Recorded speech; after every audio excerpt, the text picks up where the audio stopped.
Šiandien atsakysiu į klausimą, kodėl svarbu išsikelti tikslą, dėl kurio tau būtų verta darbuotis.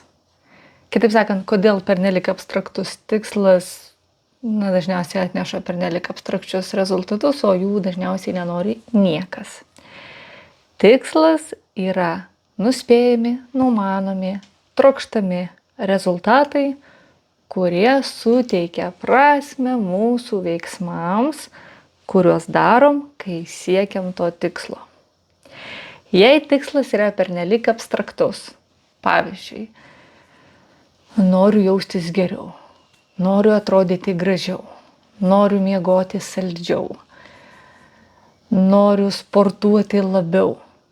Apie ką tai? Suvalgysi morką sveikiau, užsitepsi lakštinę, užsidėsi lakštinę, kaukę gražiau, nueisi anksčiau miegoti vieną kartą, saldžiau. Ir į sporto klubą vieną kartą metuose nueisi, tai ir pasportuosigi daugiau. Jei objektyviai žiūrint, tai bus tas labiau, gražiau, fainiau.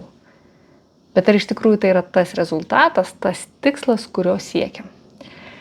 Dėl to aš, Laura Noreikienė, kaip vidinių konfliktų specialistė, dirbu su žmonėmis ir spaudžiu juos tam, kad tikslai išsigrynintų kuo aiškesnį, kuo asmeniškesnį, kad prasmės siekiant to tikslo būtų daugiau, kad žmogus žinotų, kodėl aš darau tam tikrus dalykus, kai siekiu tikslo, sakykime, X. Nes kai reikia atlikti veiksmus, kad pasiektum tą tikslą, ne visi veiksmai yra susiję su mūsų norais. Kitaip sakant, ne viską mes norim daryti, bet reikia, kad tas tikslas būtų labiau įmanomas pasiekti. Tai jeigu tikslas yra pernelik abstraktus, tikėtina, kad ir to noro nebus tiek daug, ką mes dažniausiai sakom. Noro pritrūkau, laiko pritrūkau, motyvacijos nebuvo, vis atidėliot pradėjau. Ką tai reiškia?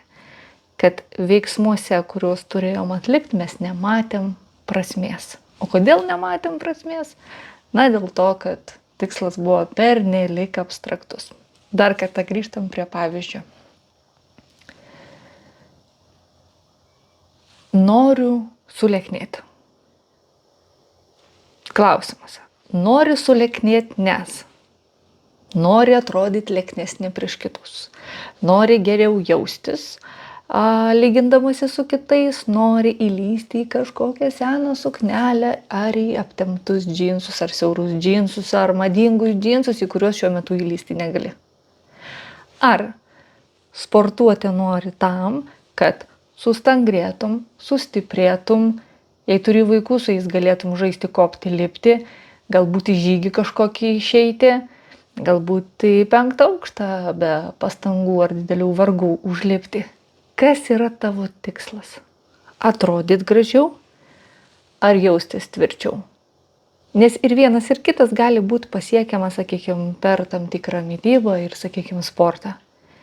Bet jeigu tikslas yra viena, tai toje mityboje ir tame sporte mes nematysim prasmės. Jei tikslas yra visai kas kitas, štai čia prasmė ir atsiranda. Kodėl prasmė svarbu? Ji leidžia mums susikurti nuoseklius veiksmus, kuriuos kartojam kasdieną, net kai nenorim. Nepaisant kokia mūsų nuotaika, sveikata, kokia mėnulio fazė, metų laikas, mes nuosekliai kartojam tuos veiksmus ir jie padaro mūsų tikslą labiau įmanomą pasiekti. Kitaip sakant, jie iškelia tikimybę, kad mūsų tikslas bus pasiektas. Dėl to visada skatinu ir netgi spaudžiu savo klientus, išsigryninkim, koks tikslas jums būtų vertas, dėl kokio tikslo jums būtų verta darbuotis. Kol tai yra pernelik abstraktu, tol tai atneša tik abstrakčius rezultatus.